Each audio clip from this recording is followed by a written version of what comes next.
جو گھر کا ماحول عدالت کے قانون کے مطابق نہیں چلتا، گھر کا ماحول تو محبت سے چلتا ہے۔ میں ایسے گھروں کے دیکھنے کی تمنا کرتے کرتے بوڑھا ہو گیا ہوں، جن گھروں میں نندیں بھاوج سے کہتی ہیں کہ بھابھی ابھی آپ کی شادی ہوئی ہے، آپ بالکل کچن میں نہیں آئیں گی، آپ قطعاً کام نہیں کریں گے، ہم لوگ کہے گے سارا کام ہم کریں گے، بھابھی پلیز ہم آپ کو آنے نہیں دیں گے۔ اور بھابھی لڑے گی کہ کیا بات کرتی ہو تم، سبحان اللہ، تم کو جانا ہے اپنے سسرالوں میں انشاءاللہ خوشیوں کے ساتھ، تم کو وہاں بہت خدمت کرنی ہے، یہ وقت تو میرا ہے، میں کروں گی، جاؤ تم لوگ آرام کرو، اپنے امتحان کی تیاری کرو۔ بالکل نہیں، میں نہیں، یہ ماحول ہونا چاہیے نندوں اور بھاوج میں۔ اگر مسلمان ہیں وہ تو، اگر آخرت پر ایمان ہے تو یہ ماحول ہونا چاہیے۔ میں اس کے کہنے میں رسول اللہ صلی اللہ علیہ وسلم کی بہت سی حدیثی تعبیرات سے رہنمائی لیتے ہوئے کوئی ہچکچاہٹ محسوس نہیں کرتا کہ جو نند اپنے بھاوج کے ساتھ یہ سلوک نہیں کرے گی اس کا ایمان ناقص ہے، اور جو بھاوج اپنی نند کے ساتھ یہ سلوک نہیں کرے گی اس کا ایمان ناقص ہے۔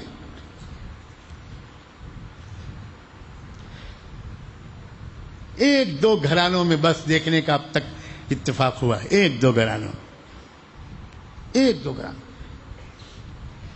پہلے بھی واقعہ سنا چکا ہوں۔ جب یاد آتا ہے ایک امید کی کرن میرے دماغ میں اندھیروں کے درمیان سے روشنی بھیجنے لگتی ہے۔ ایک گھر جہاں شادی کے 15-20 دن 25 دن گزرنے کے بعد جب زندگی نارمل ہو گئی تو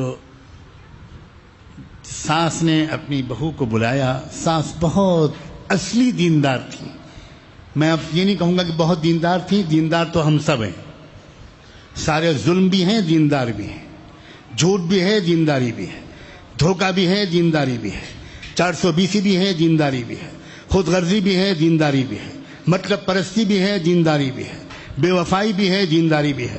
ایسے دینداروں سے زمین سے آسمان تک کی فضا اگر بھر جائے تب بھی اللہ کی مدد نہیں آئی۔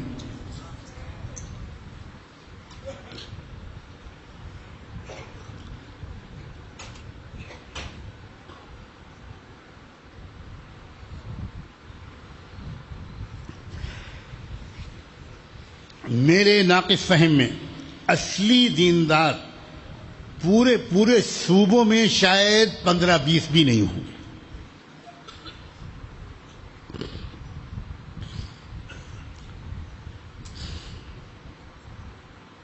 جن کی زندگی میں پورا دین آیا۔ وہ خاتون میری معلومات کے مطابق اصلی دیندار تھی۔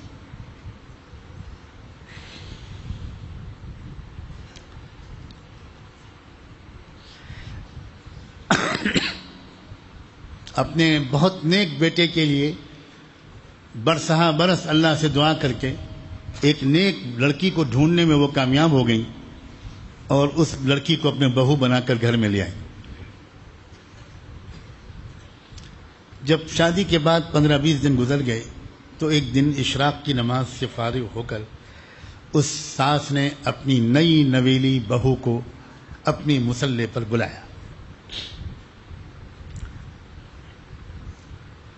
اور اس بہو سے یہ کہا کہ بیٹی بہت ارمانوں سے تم کو لائی ہوں، بہت دعائیں کی ہیں، بڑے صدقے نکالے، اللہ والوں سے دعائیں کروائیں، اور میں بہت خوش ہوں کہ اللہ نے میری دعائیں قبول کر لی۔ جیسی بہو میں ڈھونڈتی تھی ویسی ہی مل گئی، شاید اس سے بھی اچھی ملی۔ اب سنو، یہ دیکھ رہی ہو کہ میرے بال سفید ہو گئے ہیں اور اب بظاہر میری قبر کی منزل قریب ہے۔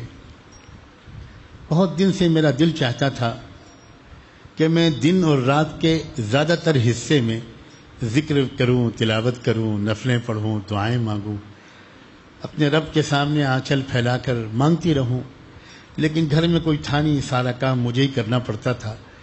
تو اب تم آ گئی ہو، یہ چابیاں لو، یہ کچن کی چابی ہے اور یہ سیف کی چابی ہے۔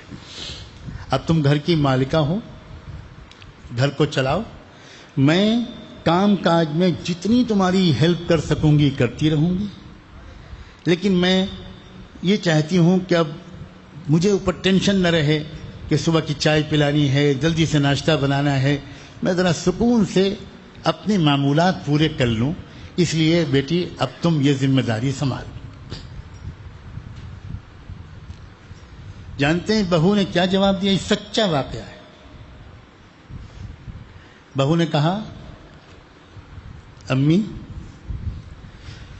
سب سے پہلے تو میں آپ کو یہ بتاؤں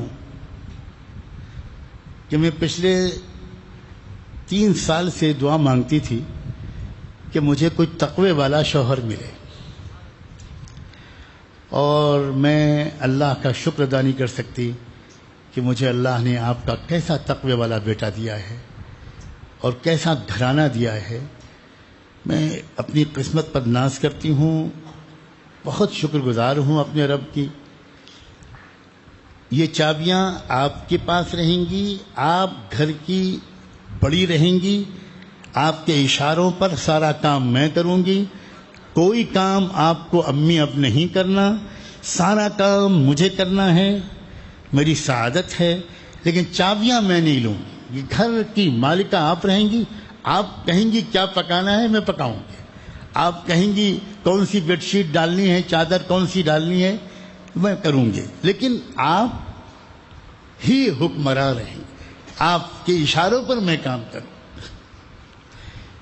ساس نے اپنی بہو کو اپنے سینے سے لگا لیا اور بہو اپنی ساس کی گود میں گر گئی، اور آخر میں اس نے صرف اتنا کہا کہ امی میں دیکھ رہی ہوں جب سے آئی ہوں کہ آپ کو اللہ نے دعا کی دولت دی ہے، آپ روزانہ میرے لیے بھی دعا مانگ دیا کیجئے، بس میری آپ سے یہ ریکویسٹ ہے۔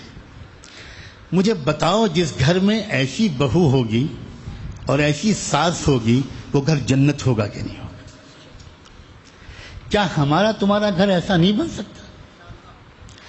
میں نہیں کہتا اس حد تک سب لوگ پہنچ سکتے ہیں، لیکن یہ مہابھارت تو بند ہو سکتی ہے، یہ لڑائی جھگڑے، یہ گالم گلوچ، یہ قاہری سستی، یہ ظلم و زیادتی، یہ تو ختم ہونا چاہیے بھائی۔